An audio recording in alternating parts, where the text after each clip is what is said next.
So let me just start by giving you a brief background of mine so that you have an idea of where I'm coming from. I'm a sociologist. I received my PhD from New York University in 2005. I've been a professor at Arizona State University for the last 11 years. I'm the founding director of our Human Rights Certificate program. I come from an interdisciplinary department. I know this question has come up quite a bit because this is an interdisciplinary position, and I feel like after 11 years, I'm ready for that. Also, my projects are very interdisciplinary. Most of my human rights work at ASU started from an Institute for Humanities research cluster that I applied for a grant and brought a bunch of humanists as well as social scientists together to try to formulate ideas about how we could push forward the human rights initiatives that had been coming to our minds. One of them was the certificate program. It sounds like somebody's knocking. I know. Well, let me just ignore that. So one was the certificate program, which is now quite well taken advantage of. We have quite a number of students in the program. We also have a longstanding human rights film festival that I was telling some of you about. So those all emerged from this cluster that I applied for about 6 or 7 years ago. I'm also a fellow in the Center for Law and Global Affairs at our law school, so I do interact with the law faculty quite a bit. We have symposia and conversations. Hi. I'm also a senior sustainability scholar at the Julianne Wrigley Global Institute of Sustainability at ASU, which is you'll see by my research, I'm very interested in questions of environmental sustainability, but also social sustainability. And my main courses are in human rights and sustainability and globalization and economic justice, but I also have a few other courses that are generally around human rights issues. Okay. And my links to Brazil are through research, teaching, and just sort of culture. So I've done research in São Paulo now for lots of years. I started going to São Paulo in 2006, and I was a Fulbright Fellow there for a year. And then I have a current National Science Foundation grant that I'll tell you about. I've also done some teaching there with the Human Rights and Sustainability in Brazil program. And in that program, I've collaborated with faculty members at the University of São Paulo, the University of Pará, the University of, what's the one in Curitiba? The Federal, where's Gabriela when I need her? Oh, well, okay. So I have colleagues in those places, and we did co-teaching while I was there. So it was a very interesting way of getting our students to see what kind of educational things are happening in Brazil, how they're teaching, etc. And I've lived and traveled widely in Brazil as well. I'm fluent in Portuguese, sort of fluent. Gabriela has been very nice, saying that I know how to speak, and it's not just Portuñol.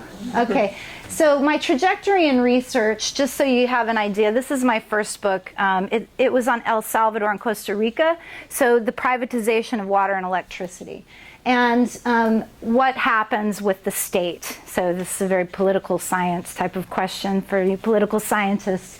What happens with the state as you liberalize these sectors that are very important for human rights? I can say more about that, but I won't be able to get to my current research if I talk a lot about that, but I have a lot more to say. During my time at ASU, I have shifted to doing more collaborative work, more interdisciplinary work, and I've engaged more deeply with human rights, coming from studying public goods like water and electricity to really looking at the human rights dimension of those public goods. And water has been the sector, water and sanitation have been the sectors that have really stood out to me as being really crucial both to human rights and to sustainability. This work with Rimjim Agarwal was where I first began developing the framework that I'm going to be talking about in a minute, the MAPS framework, Mechanisms, Actors, and Pathways. The second book that just came out, this is an edited volume with Robin Stryker at the University of Arizona. And in Closing the Rights Gap, we're trying to use the MAPS framework to try to understand different case studies where human rights are being mobilized to try to shift the actual realities on the ground. And what we're doing is trying to understand how that happens when it's successful and why it doesn't happen when it's not successful. And so what we're doing is we're joining the law and society literature explicitly with human rights literature. And so this is something I'm very proud of because people are starting to use it. And so this is also what I want to use for the book that I'm currently working on water. So that brings me to my current research, law and urban water governance. Why did I start looking at these questions to begin with? When you look at what's happening with urban water governance, you notice that human rights are taking a stronger and stronger role in framing that discourse. So water is not a good to be sold on markets, it's a human right. This is in direct response to those efforts for market liberalization that I wrote about in my first book, these pushes to privatize, etc. So the human rights dimension has really blossomed in the last couple of decades. It's also become really clear that our environmental challenges are not getting easier, especially in places where there's rapid urbanization, disorganized urbanization, and a lot of pressures on the social system. So the places we look at that I'll tell you about in a minute are emblematic of these kinds of urban challenges. And it's not really clear how useful it is when you start bringing in the courts to these questions because they're difficult public policy questions. And courts are not known for being really agile or really responsive to realities on the ground. And so we wanted to take a closer look at that. How are courts operating? And there's the other problem is that sometimes there are conflicting policy objectives. Even the Dublin Principles, which are the founding principles for organizing water, have conflicting principles within them. One is that water is a human right. Another is that water is an environmental good. And a third is that it's an economic good. So when you take in these three different perspectives, it seems like, oh, good, you're taking all perspectives into account. But when you're on the ground with policy, it's not clear which one of those principles is going to take precedence. And oftentimes what we see is that human rights is not the one, usually. It's usually some kind of other demand.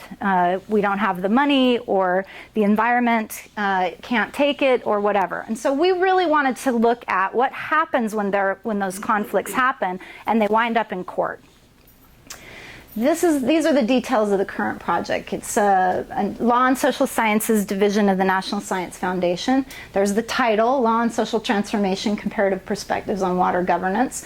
Our cities are São Paulo, Brazil, Delhi, India, and Johannesburg, South Africa. So that you can imagine the kinds of challenges that those cities are facing. They're all incredibly unequal cities.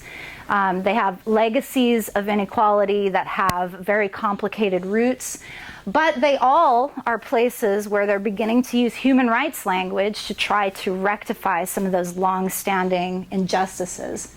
So our data collection is wrapped up and we're currently analyzing that data. The methodology is socio-legal. I'm a sociologist by training, so I use comparative historical methods.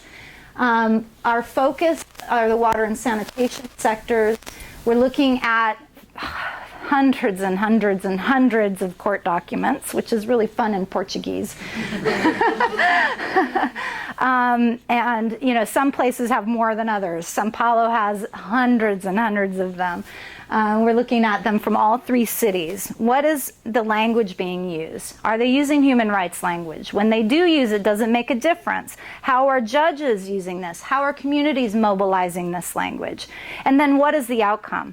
Is it of use? Does it lead to policies or judgments that seem to make a difference? We also look at the basic background information, the water policy documents. I forgot to put here also we're looking at media reports. That's not so much to analyze the discourse as it is to just identify key issues that have come up on a timeline. We've also interviewed, I've done most of the interviewing for this project since that's my forte.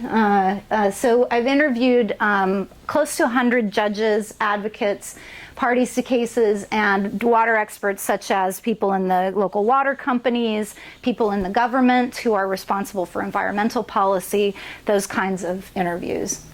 And we've, of course, looked at the secondary literature. And then the analysis is comparative historical. So first we're delving into what's happening in each case and where we're headed. We're not there yet, so I'm not going to be able to give you our results yet. But we're headed in the direction of comparing the cities to see if there are pathways that we can say anything general about patterns of how human rights are better realized or how environmental protection is better realized in more generally, whether there are those patterns. The theoretical framework, this is the one I mentioned that Grimjim Agarwal and I came up with originally, and then we expand it in this book with Robin Stryker. Mechanisms are strategies of action and tools or institutions that serve as resources to undertake those actions. So we're trying to think of what are the leverage points, and how is law one of those leverage points? And when law is not working as a leverage point, what other leverage points are there? What other institutions or tools are there to create social transformation? The actors, we really emphasize the actors because agency is very important. We sometimes, well, my students anyway, think that policy is just out there and that, it sort of comes and appears. But people, as everyone in this room knows, are the ones that create policy. So we really are trying to narrow in on who are those actors that are either for or against human rights, either for or against environmental protection, or who just have their own interests that may run counter to any of these goals. And then the pathways really emphasizes that the context is very important, but that you might be able to find these patterns so that you can have more generalizable conclusions about good strategies for making the world a more just and sustainable place, in particular urban centers. So that's the framework that we use. Our research questions have to do with the use of these mechanisms by these actors in particular times and places. So, do legal mechanisms promote or thwart social rights or environmental norms? How about non-legal mechanisms? Naming and shaming, use of media, street protest, lobbying. Those are some other kinds of mechanism. How do those operate with court cases? Is it helpful? Is it not helpful? In what ways? Okay, so it's a very socio-legal set of questions. How well do similar mechanisms operate in different contexts? So what might work in Sao Paulo may not work in Johannesburg, or vice versa. What complementarities or contradictions arise when multiple mechanisms are operating together?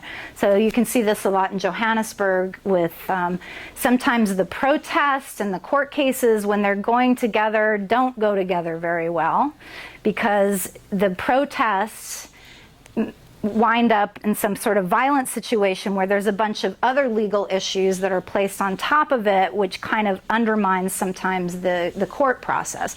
So there's a lot of complexity to how these mechanisms operate together. On the other hand, you can imagine that law, when backed up by protest, especially if there was a favorable ruling that didn't get implemented, that protest might be able to help push it just that last step to make a change. So these are the kinds of questions that we're asking. Can we identify the pathways, and are there general lessons? So let me get to my querida Brazil. So what do you think of when you think of Brazil? Not you. Coming Olympics that might not happen. Okay. I'm always scared to ask this question in a room full of social scientists because they're like, poverty. No, first, what's the first thing when you think of Brazil? Resilience. Resilience, good. I heard beaches. Okay. Or the Amazon, right? Beaches. Samba, just in time, good job. Soccer, don't forget football, right? But we also know that there's deforestation. There's incredible urban decay and difficulty. There's frightening inequality, and there's racism and poverty.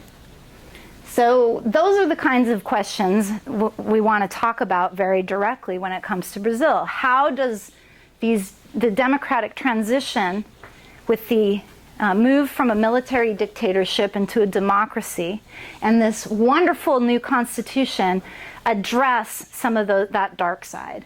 So in 1988, Brazil ratified a new constitution. It created a different sort of set of ideas about what Brazil was supposed to be. It created the idea that Brazil could be a democracy, that it was open for everybody. And within that constitution, rights that had been neglected forever, mostly, housing rights, health rights, education rights, were explicitly mentioned in the Constitution as human rights. Water wasn't mentioned, but water is linked in through the right to health, water and sanitation.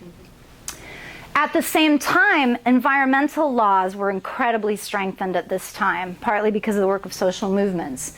And they suddenly became legitimate as well. That this was something we as a country believe in. It's institutionalized. And these kinds of institutional shifts provided this sense of hope.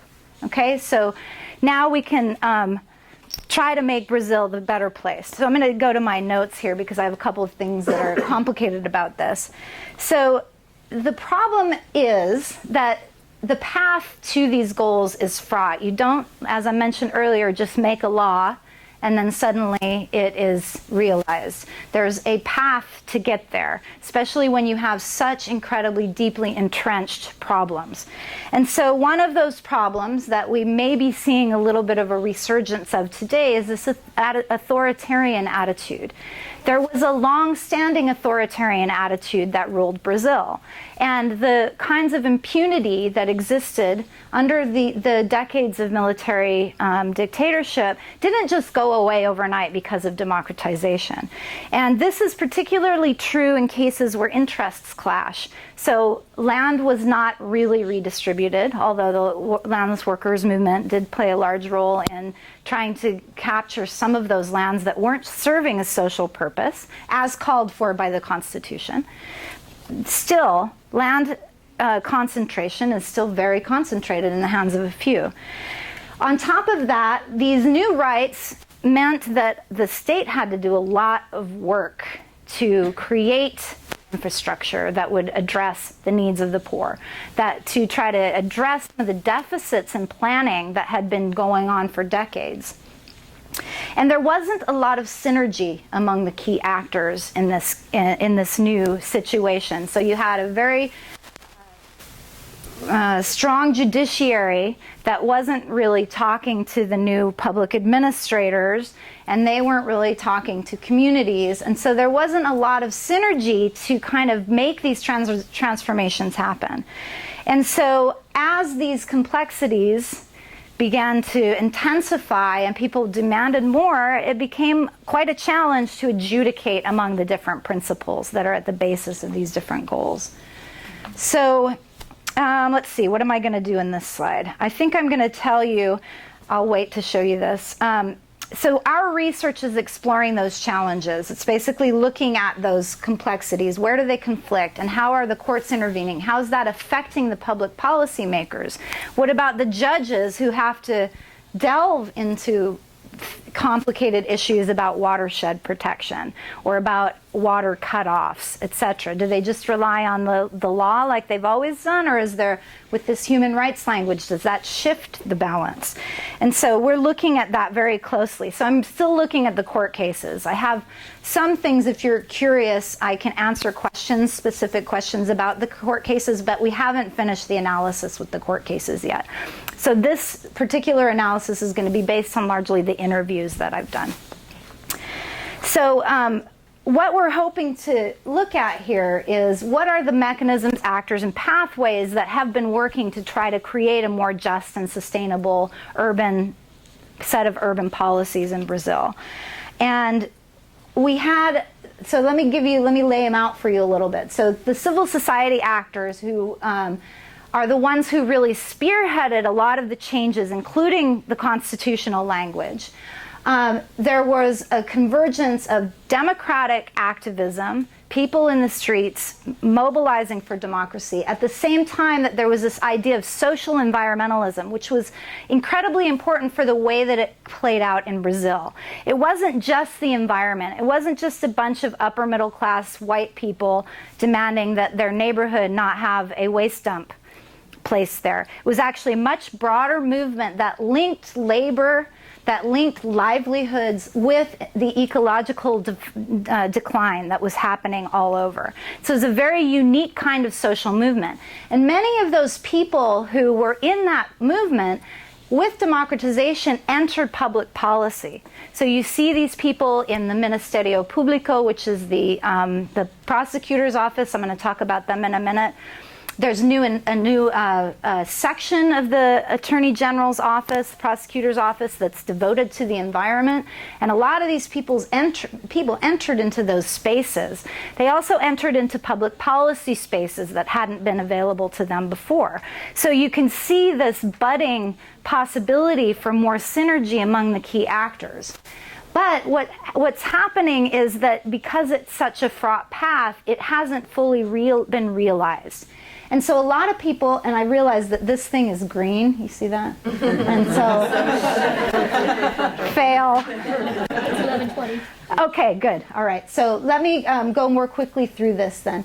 People turn to the MP as the Ministerio Público. It's a very powerful organ that was created in 1988 with the new constitution to try, well, something of this sort existed before then, but it was strengthened and given great legitimacy to fight for some of these collective and diffuse rights. This was new. This is new.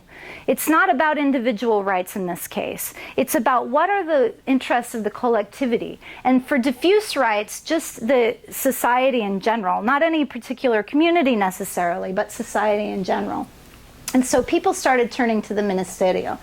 The Ministerio has a couple of different mechanisms that they've been using, and both prior to going to court, threats basically, and then in court. There are very powerful mechanisms that they can use. And then the courts and the judges, they are able to stop actions in ways that they hadn't been previously.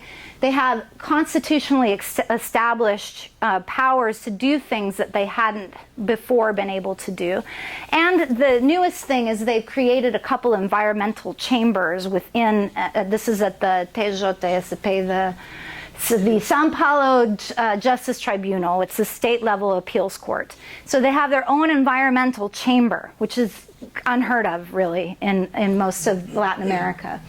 So this chart, this is our charting the pathways of accountability, and how does the judiciary here place pressure on the different organs of the state in order to hold them accountable to different principles. I can tell you more about this, and you probably can't read that tiny writing, but these are the mechanisms listed, whether they're formal mechanisms like my ruling is that you, by this date, must have provided water to these communities. Boom, that's the ruling. That's very formal.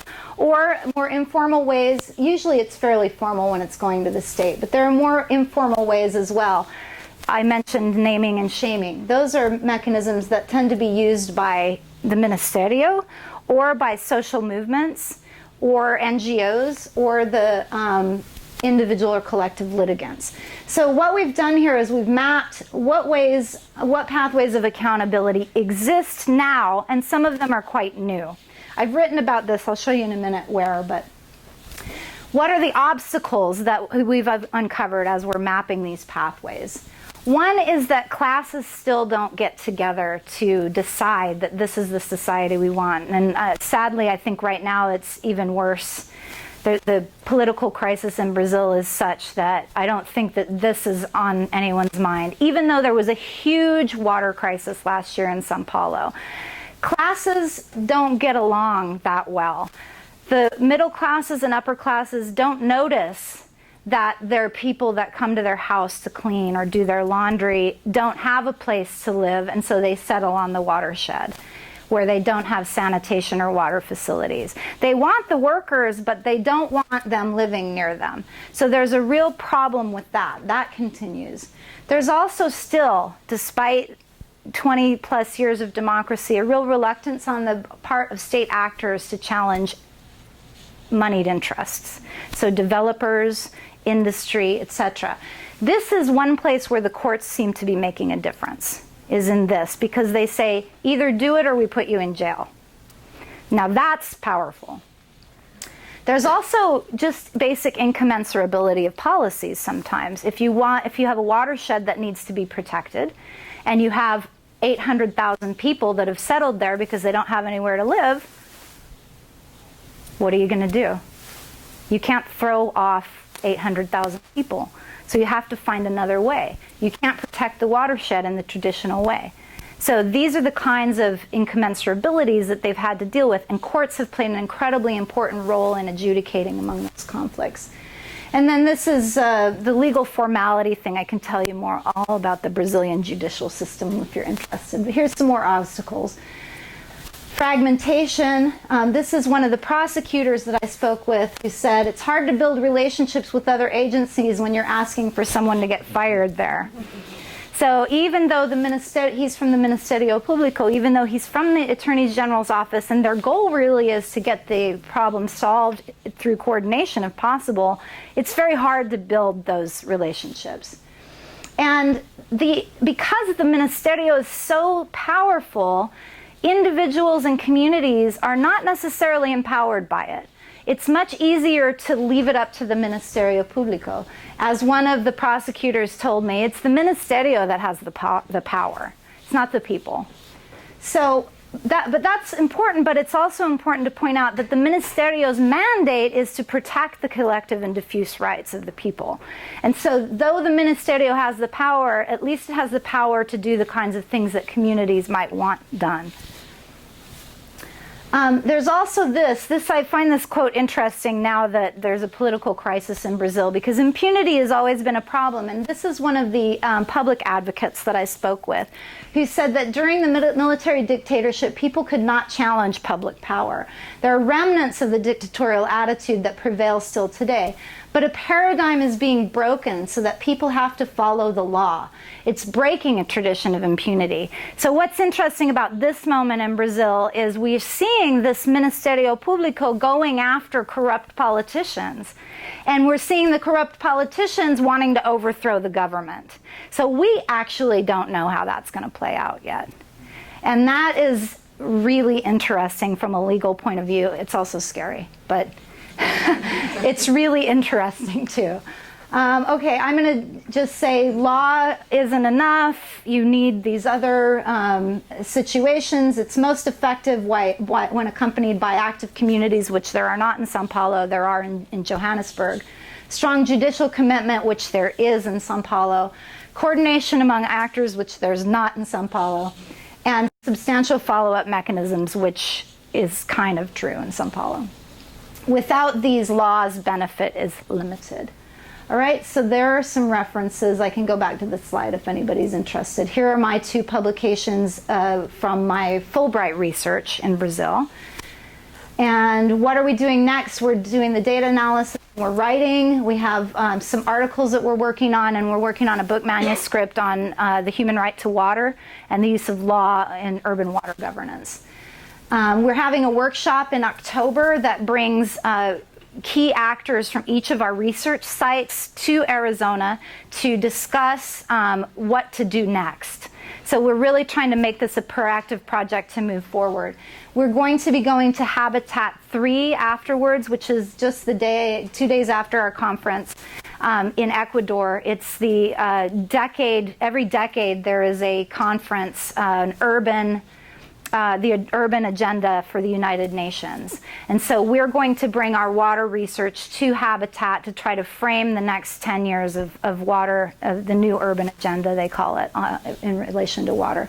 And we also have plans to do collaborative grants with our interlocutors.